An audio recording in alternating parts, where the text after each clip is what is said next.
Coming up on OU Nightly, Pope Francis dies at 88. We have the reaction from mourning community members. And a remembrance ceremony honoring those lost 30 years after the Alfred P. Murrah building bombing. Hear what state and national leaders have to say. And a stormy weekend led to some beautiful conditions today, but lots more rain chances on the way. We're going to break it all down coming up. This is OU Nightly.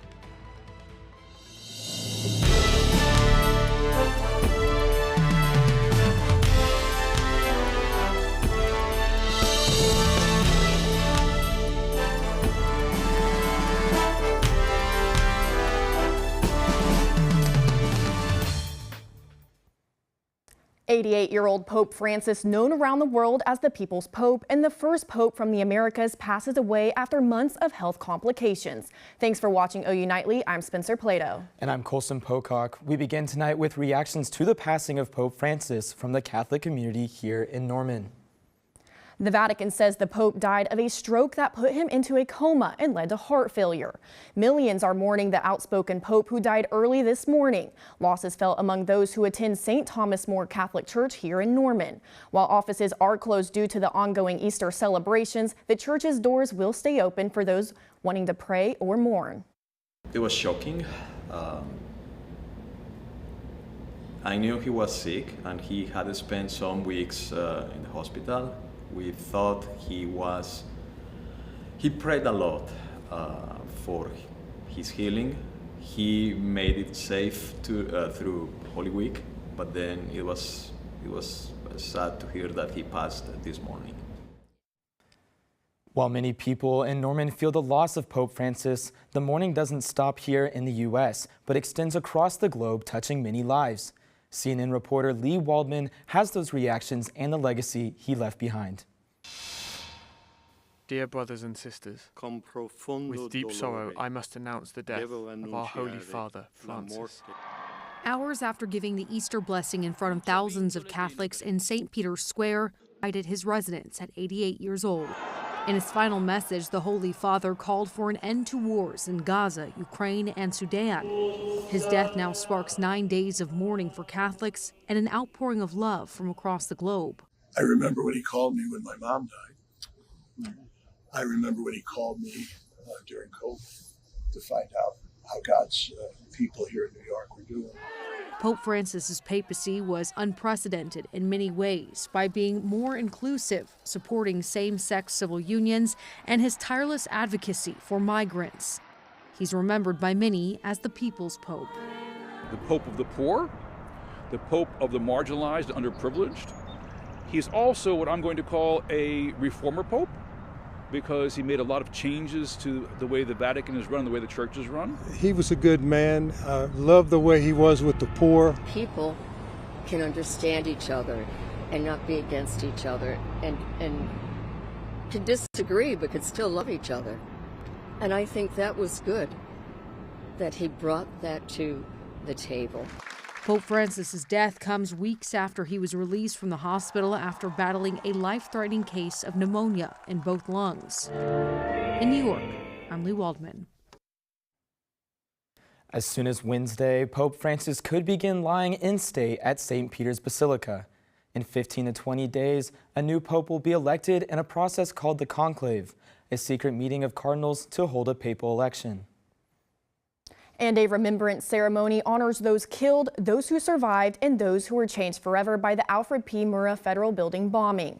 The Oklahoma City National Museum and Memorial is keeping their memory alive for the last 30 years. OU Nightly's Olivia Hayes tells us about this weekend's importance. On April 19, 1995, at 9:02 a.m., 168 innocent lives were taken from us. 11,000 tomorrows remembering those killed, those who survived, and those changed forever. Even as tomorrow has brought weddings, births, graduations, and success, there has always been an empty chair, or a traumatic memory, or a dark realization of the evil that humans can do. 30 years of rebuilding. We chose hope over hate, unity over fear, compassion over chaos. 30 years of keeping the stories of April 19th, 1995 alive. My parents were survivors. They were in the YMCA building, and they were with the Russian Ballet on Ice from Russia, and they were touring the U.S. and ended up here. Stories that extend across generations. One of the Secret Service agents, Al Richard, who lost his life, was a member of my detail, which shows you how little any of us can know about what tomorrow will bring. Serving as a reminder to many. My mom has severe trauma from any kind of loud noises or explosions. Being able to live through something like this but keep going, that's just really powerful. To never forget. Reporting for OU Nightly, I'm Olivia Hayes. Thanks, Olivia. The National Memorial and Museum is responding to reports that some friends and family members of survivors and those who were killed were turned away from the remembrance ceremony. The ceremony was moved inside due to weather. The Memorial and Museum is issuing an apology to its social media, saying, "We are deeply sorry and would never knowingly cause pain to those who have already suffered so much." A mother and son killed in floodwaters and more this weekend. Police identified 44-year-old Erica Lott and her 12-year-old son Rivers Bond, according to reports. Investigators confirmed their vehicle ended up in a creek and was wedged against a drainage pipe. Police say a third person was rescued from the vehicle and was taken to the hospital. And across the state, we had multiple flood watches in effect. OU Nightly meteorologist Aiden Bruns has those rain totals from over the weekend. Aiden, how much did we see in the metro? Colson, we got over 3 inches of rain this weekend alone. Taking a look at it for you, seeing about 2.5 almost on Saturday. That was our rainiest day. A little bit on Easter as well. Our average for Oklahoma City is 3.25, and for this month already we're above 5.5. So a lot of rain this month so far, and still a ways to go. But temperatures today are also almost 20 degrees warmer than we were at this time yesterday. So the rainy conditions are moved out, and temperatures are pretty warm still, sitting in the 70s, a few 80s out west for us right now. So pretty beautiful. Coming up in the full forecast, though, we're going to break down the storm reports and what the rainy week ahead is looking like for us. Thanks, Aiden. And the Secretary of Defense is responding to allegations that he sent military plans to family members. OU Nightly's Emily LaBeth has this and the rest of today's national headlines from the News Center. Yes, Spencer, a person familiar with the messages blames Defense Secretary Pete Hegseth for sharing details of a March military airstrike against Yemen's Houthi militants. The chat includes Hegseth's wife, brother, and lawyer. Hegseth says these are false claims. This is what the media does. They take anonymous sources from disgruntled former employees, and then they try to slash and burn people and ruin their reputations. This is the second Signal group chat with a similar information shared. A man pleads guilty to capital murder after a mass shooting at a Texas Walmart. In 2019, 26-year-old Patrick Crusius killed 23 people. He says he did this with the intention to target Hispanic shoppers. Your mission failed. You did not divide this city, you strengthened it. Crusius received an automatic life sentence without the possibility of parole. The Trump administration plans to announce an artificial food dye ban on the nation's food supply this Tuesday. The administration says they want to take action on petroleum-based synthetic dyes used to make food and beverages look brightly colored. In Orlando, a Delta Airlines plane caught fire before taking off, forcing almost 300 passengers to evacuate. Maintenance teams are working to determine the cause. Spencer, Colson. Thanks, Emily. The crimson and cream are now dripping into gold and rings. Sports reporter Darby McCormick was at the Women's Gymnastics Championship after the win. The wait is over. For the third time in just 4 years, the OU Women's Gymnastics team is holding a national championship trophy over their heads. And head coach KJ Kindler and the team know that the thoughts of yesteryear have been over since meet one. Our theme wasn't redemption this year at all. You know, we did our best to put it behind us. It just was following us everywhere. We got back up again in our first meet of the year.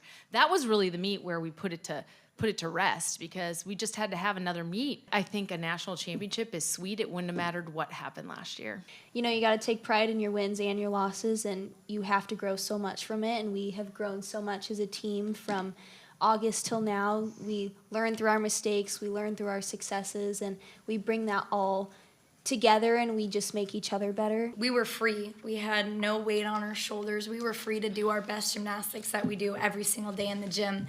And I think that's what we did out there on the floor today. We did exactly what we do in the gym every single day. We didn't change it. We didn't try and be different. We went out there and we did our gymnastics. We left it all out on the floor. We really did. A motto for the team this year was iron sharpens iron. But as they close out their 2025 season, they're sitting in Norman with diamonds on their fingers. Reporting from Dickies Arena, Darby McCormick, OU Nightly. Thanks, Darby. This championship wasn't the only big thing to happen this weekend. There will be much more on Sooner football and the Thunder playoffs later on in the show.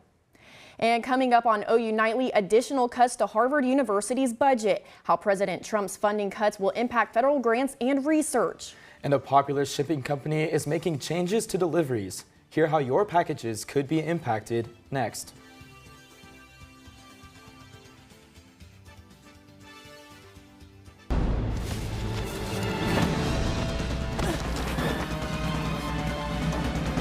Even the mighty might not see it coming. It's prediabetes, and it captures 1 in 3 adults. But you can escape. Take the 1-minute prediabetes risk test to know where you stand and prevent or delay type 2 diabetes. Be your own hero on smartphones everywhere at doihaveprediabetes.org. I don't remember how it started. Go to that. Our back and forth. It always came back. Dad! You probably don't remember what you told me, That was perfect. but I heard every word.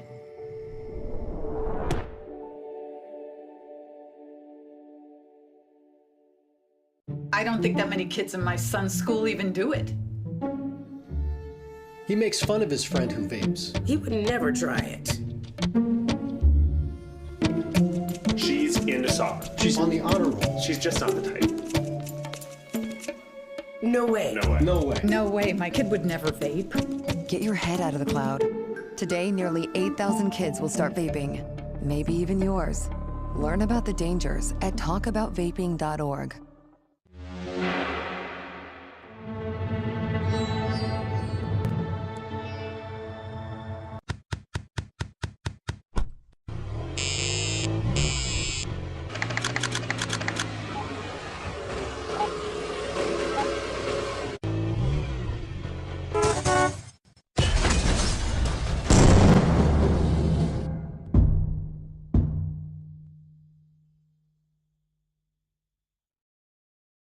Trump administration's battle against Harvard University continues after the school refuses to accept the president's policy demands. OU Nightly's Whitney Smith has this and more in today's Money Matters. The Wall Street Journal reports President Trump plans to cut an additional $1 billion from Harvard's budget. The money being pulled would affect federal grants and contracts for health research. This cut is also being added on top of an already existing $22 billion cut. Express delivery company DHL Shipping says they're temporarily suspending business to shoppers with shipments to the U.S. with more than $800. Previously, DHL would allow packages worth up to $2,500 to enter the U.S. with minimal paperwork. The company says this change is due to a significant increase in red tape at customs following the introduction of President Trump's tariffs. Many Fortune 500 companies are backtracking on diversity, equity, and inclusion programs, and in response, there is a lot of backlash. Major chain retail company Target has been hurt the most. According to data from analytics firm Placer.ai, foot traffic at Target stores has declined for 10 consecutive weeks, with more than 200,000 people participated in a nationwide boycott of the retailer.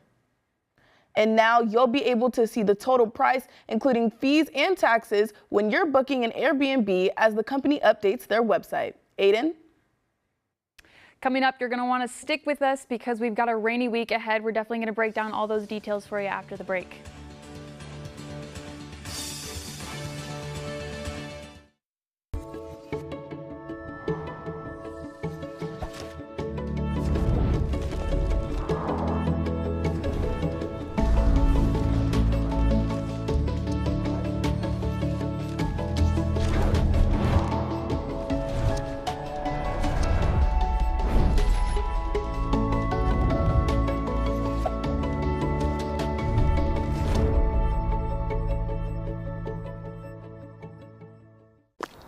Love the hustle, Cliff. Who are you? Your lungs. We're quite proud of you. Even though you quit smoking years ago, you may be at risk for lung cancer. Okay. Well, with the routine screening, you can detect it early when it's more curable. Sounds good, guys. Can I get a little space here? Biologically, no. Okay. Listen to your lungs. Get a routine screening that could save your life. Talk to your doctor and learn more at savedbythescan.org. When I was growing up, my mom was extremely tidy. We were trained to put things back where we got them from. One day, when I walked into my mom's house, I felt like I walked to someone else's house. There was stuff everywhere. And just growing up the way I grew up and to see this transition was very alarming. When Sean talked to me, it was a wake-up call, and that's when I went to the doctor. Oh, right. Look at you taking the stairs. Who are you? We're your lungs. We are proud of you for quitting smoking, but you still may be at risk for lung cancer. A routine cancer scan can detect it early when it's more curable. Good to know. Well, I gotta go somewhere. So do we. So do we. Listen to your lungs. Get a routine screening that could save your life. Talk to your doctor and learn more at savedbythescan.org. Welcome back to OU Nightly. Well, we had a very stormy and weather-active weekend. Yes, absolutely. Luckily, I was able to move some of my Easter activities indoors, but yeah, there were a few breaks here and there. I'm just the most thankful that we didn't get any tornadoes like in Norman specifically. But if you take a look at this graphic, I've got a list of all of the tornadoes in Oklahoma just from this weekend. Most of them were on Saturday, but 8 tornadoes were reported. A few of them haven't been rated yet for that scale on the EF scale in Rubonum and Gene Autry, but we've also got Courtney at an EF1 and all of these other ones as well. So it was a very active weekend, and those of us in Norman were pretty lucky, and I'm hoping none of our viewers were affected by these in any way. But again, another rainy weekend came with most of these storms. So over 2.5 inches here in Norman, a few areas out to the east, Muskogee, just about 4.5 inches of rain, which led to all of those flooding reports. It was very active, and for now, we're looking really beautiful outside. Green grass, sunny skies. The UV is probably up there if you want to get some tanning in today and tomorrow. Temperature at 76 degrees, feeling even warmer, 77. Luckily, our humidity isn't too high from all the rain still in the air, but it's going to look pretty similar tomorrow, looking at temperatures near 80 for our highs. So a beautiful day. Definitely take advantage of today and tomorrow, because tomorrow night things switch up and we get back to an active weather pattern. We're in a marginal risk, which is a 1 out of 5 on the severe weather scale here in Norman. The Panhandle in Texas and Oklahoma is in that level 2 risk. So we're going to track this. This is Tuesday night, so Tuesday afternoon is still looking pretty nice for us, but the rain chances pick up for the rest of the week, specifically on Thursday, looking at an 80% chance for us. I'm not saying it's going to be an all-out washout, but here's the timing for what we're seeing. Wednesday morning from Tuesday night picking up. This is when that severe threat kind of is, but then we get a few breaks, but it's some scattered, isolated chances. A few days, a little bit more. Thursday looking like more of a widespread rainfall day where that 80% chance is. And the rest of the week, it's just going to be in and out, rolling here, there, and back to back. So hopefully that's going to be washing out some of those allergies, because they still are in the picture. We've got a few at that high level today, but tracking into the rest of this week, again, a very active pattern. The good news is temperatures are still going to be warm. We've got rain chances Wednesday, Thursday, all the way through this weekend. I know Sunday is the Oklahoma City Marathon, so if we've got any people running that race, well, it's going to be nice for temperatures, but it could be a little bit rainy. So we're just going to continue to track this for everyone as we go throughout the rest of this week, and we'll keep you updated. But for now, back to the desk, Arab. Yes, Aiden, there's more sports news from this weekend. From a historic night for the Thunder to transfer drama, hear more in sports.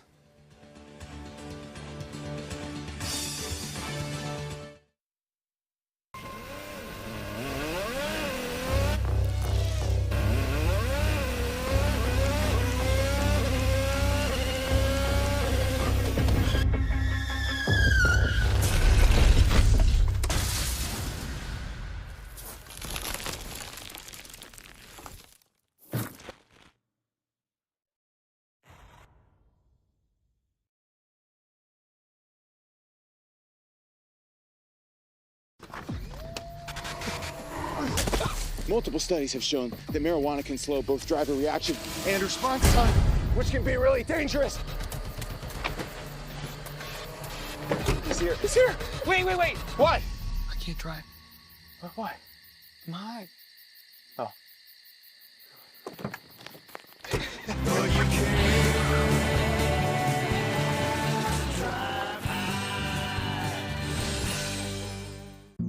Jason, let's go see your room.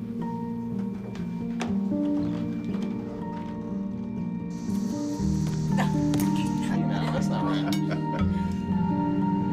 How was it? Is it good?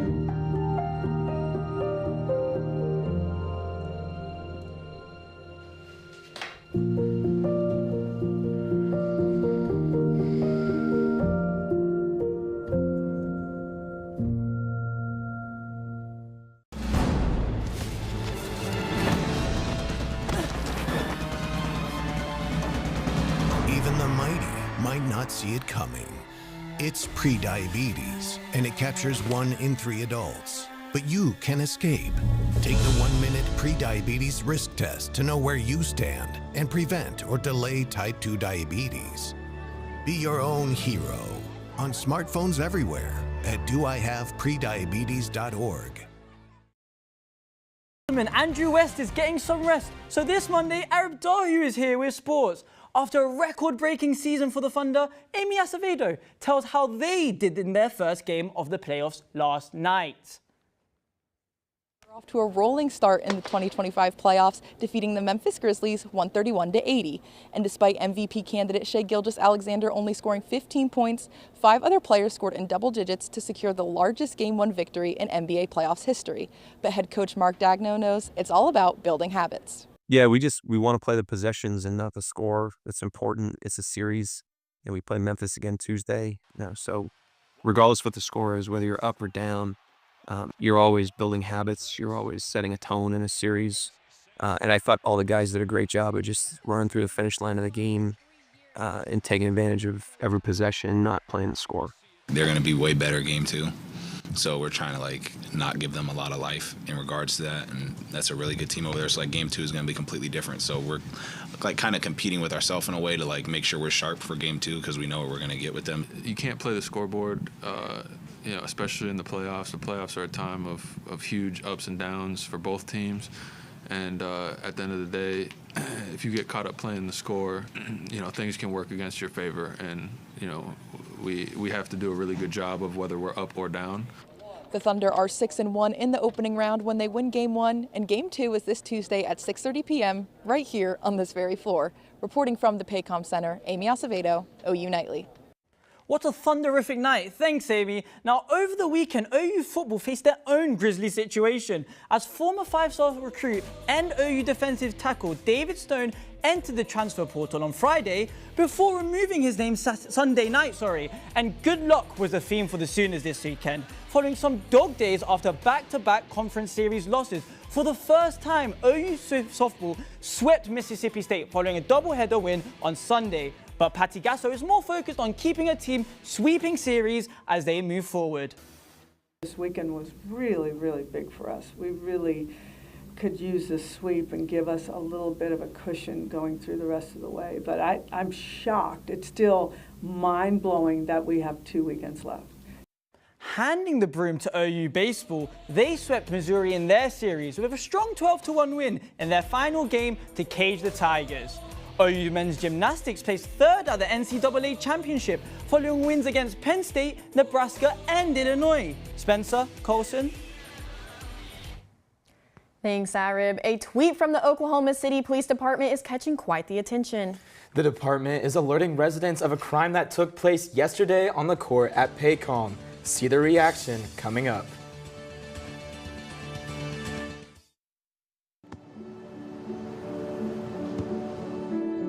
I don't remember how it started. Go to that. Our back and forth. It always came back. Dad! You probably don't remember what you told me. That was perfect. But I heard every word.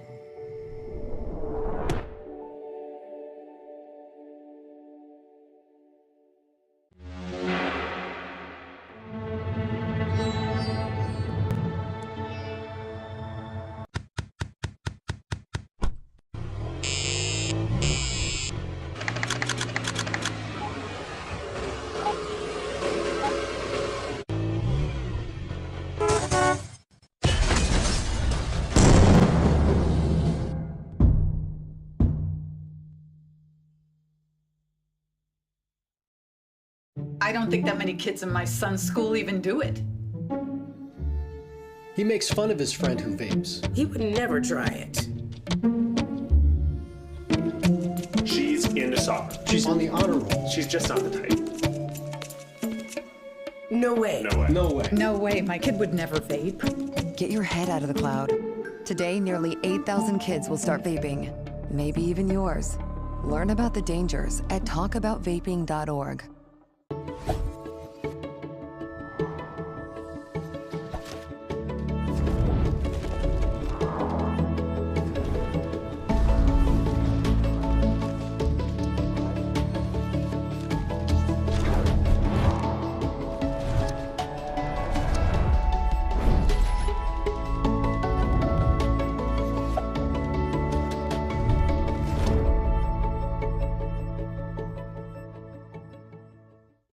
Cole Webster at the OU Nightly Update Desk. One person is dead and 4 others are injured following severe weather here in Oklahoma. In Spalding, over the weekend, 2 homes were destroyed by an EF1 tornado. Hughes County emergency managers say other small structures were destroyed as well. 8 tornadoes touched down across the state, according to OU Nightly meteorologists. Colson, Spencer, back to Thanks, Cole. Definitely thinking of those impacted. The Oklahoma City Police Department is alerting residents of a crime that took place Sunday at the Paycom Center. OKCPD took to social media saying they are aware of the Thunder's beatdown of the Grizzlies and advised fans to not call 911. The department is also looking into a new mandate following the game called the Run Rule Ordinance. And this is OKCPD just having fun after the Thunder's first playoff win. And the Thunder are playing again tomorrow, but we're seeing there might be some severe weather. Is that going to impact the game at all? I would say there's a chance, but just be weather aware as you're heading to the game because that severe weather threat is definitely for Tuesday overnight. We're looking at more of just a hail and wind threat rather than tornadoes, but the rest of the week is going to be so rainy, so definitely take advantage of the nice weather tomorrow afternoon. Temperatures are going to be still pretty warm, but rain, rain, rain is the story for the rest of this week, guys. We'll definitely have to stay weather aware, yes. But thank you.